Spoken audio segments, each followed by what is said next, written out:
শর্মা এসেছিলেন Birmingham million film ফেস্টিভ্যালে। তো সেখানে তাদের একটি ছবি দেখানো হয়েছিল। সেখানে করার পরে আমি যার কথা বলছি সে একটি প্রশ্ন করে, এবং সেই প্রশ্নটাতে শুনে অপর্ণা এবং কঙ্কনা দুজনেই খুব সারপ্রাইজ হন। তারা জিজ্ঞেস করেন তোমার বয়স কত, এবং এবং সেই অনুষ্ঠানটা হয়ে যাওয়ার পরে অপর্ণা এবং কঙ্কনা আর কাউকে অটোগ্রাফ দেননি, দিয়েছিলেন তাকে। তো সেই একটা ছোট্ট একটি মেয়ে, যার বয়সের থেকে তার চিন্তা শক্তি, তার ডেপথ অফ থটস অসম্ভব ভালো, এবং সেটার কোনো রকম তুলনা হয় না। তাকে আমরা ডেকে নেব বার্মিংহামের ইয়াং পোয়েট লরেট, অসম্ভব ভালো একটি মেয়ে, অসম্ভব ভালো একজন মানুষ বলবো, ইয়োনা মণ্ডলকে। ইয়োনা, স্টেজে চলে এসো।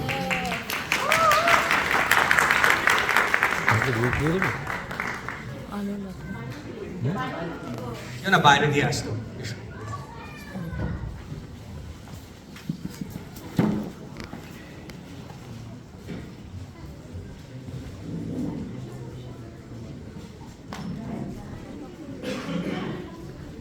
Thank you Yona. মাইকটা ঠিক আছে তো? আলোটা জ্বালিয়ে, ওকে, আমি আলোটা জ্বালিয়ে দিচ্ছি। একটু সাইডের আলোগুলো আমি জ্বালিয়ে দিচ্ছি। একটা মিনিট। সবাই ইয়োনার লেখা হয়তো সবাই শুনেছে, দেখেছে। এবার ইয়োনার নিজের গলায় আরেকবার হয়ে যায়।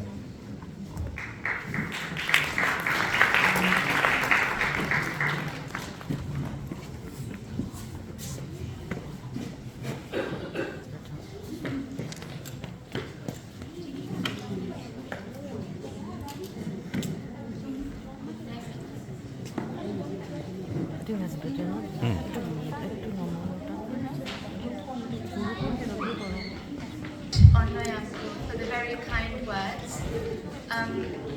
I feel really humbled but also honored to be here today. And I'd like to thank Solihull Sarbojonin for inviting me here today. This is my first performance for a primarily Bengali audience. And although I've been reading my poetry since I was 8 years old, I've never actually shared my work with any Bengali cultural associations. So I'd like to thank you for this opportunity in welcoming me here today. Having been introduced as Birmingham Young Poet Laureate, before I start, I'd like to say a few lines about what my role involves. I mainly uphold the cause of poetry, popularizing it among young people living in this city. So I write, translate, and perform poetry. But my primary job is to write poetry, for the joy of it, and specifically for paid commissions when approached. The first poem I'd like to read tonight is inspired by my visit to the British Museum, which I'm sure many of you know. We uphold museums for representing cultures, but often forget the centuries of pillage and oppression they represent, which is an issue frequently overlooked and rarely addressed. My poem speaks for museums across the world, housing artifacts uprooted from their lands, depriving natives the pride they rightfully deserve. So here's at the museum. I dwell within the chambers of a euphemism, an almost palindrome, six-lettered warehouse of plunder. The only somewhat native artifact, the blood-stained soil of an unholy civilization, all of which came in time out of a million human thoughts. Each automatic door almost as if a gust of ancient wind passing through the glass. A threshold to revelation of sugar-coated pillage from splendid lands, showing the world within a few ephemeral hours. Rocks as old as the universe, chipped frescoes and re-varnished vases, rows of porcelain and bronze figurines now embalmed in single treasure rooms, masking the grit and grime of rapine. I question at times the misrepresentation denoted within false acceptance. Stolen heritage replacing bare lands built from oppression.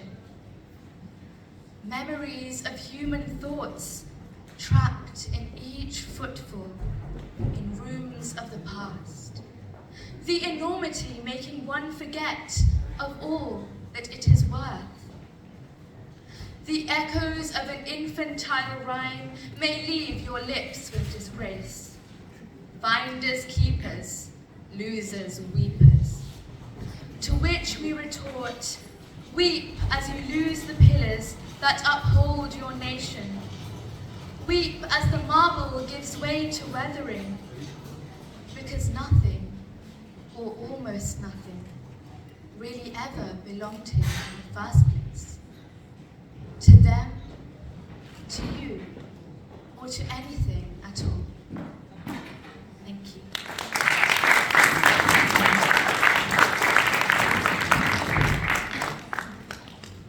Another aspect of poetry I really enjoy is translation.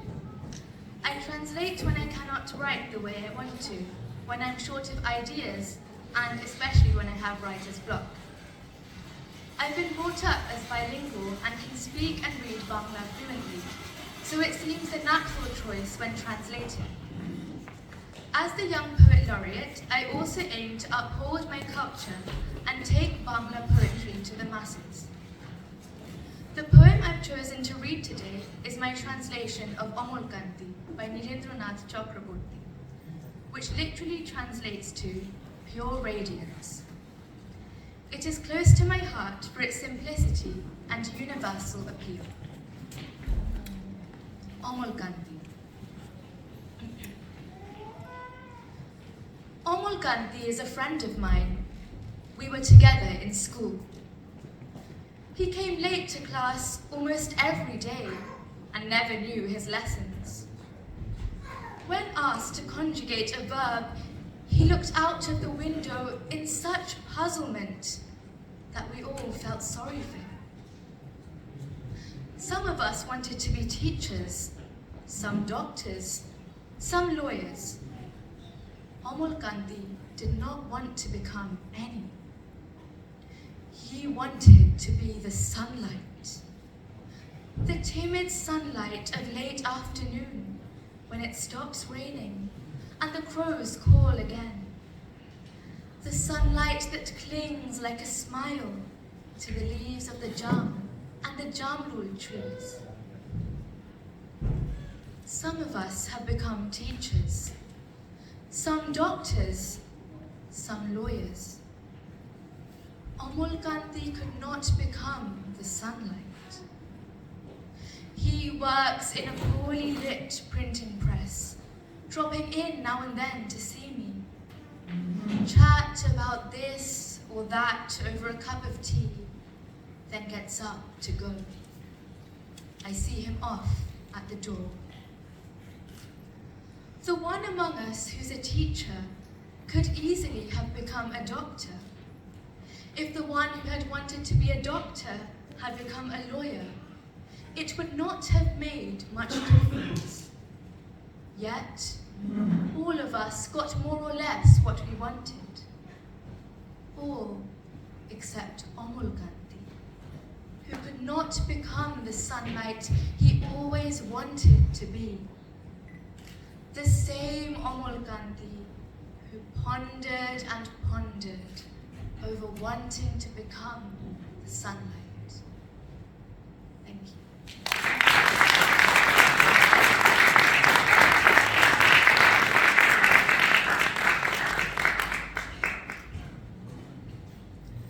Part of my job as Young Poet Laureate is to perform poetry, both my own and other poets' work. I myself write poetry for the purpose of sharing it, and thought this would be the perfect opportunity to share a personal favourite tonight. So here's Tula, Books Are Door-Shaped, by Margarita Engel. Books are door-shaped portals, carrying me across oceans and centuries, helping me feel less alone.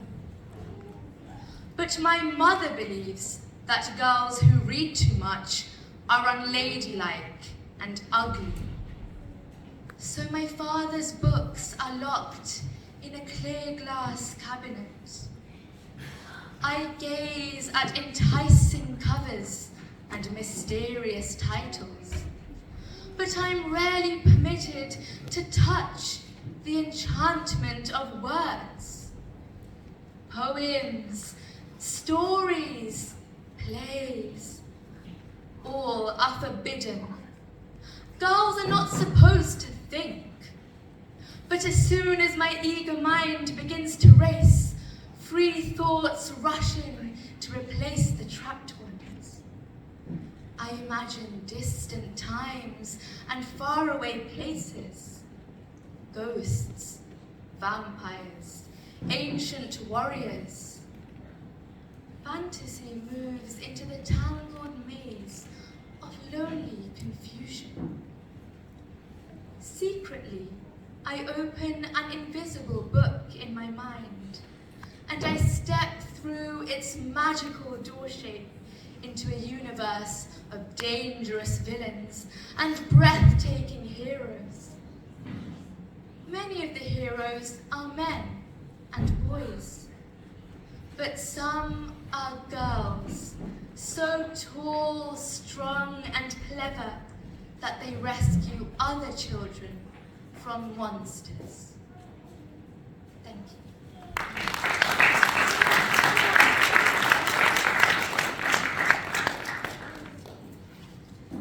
And last but not least, I'd like to end with a hopeful poem about spring.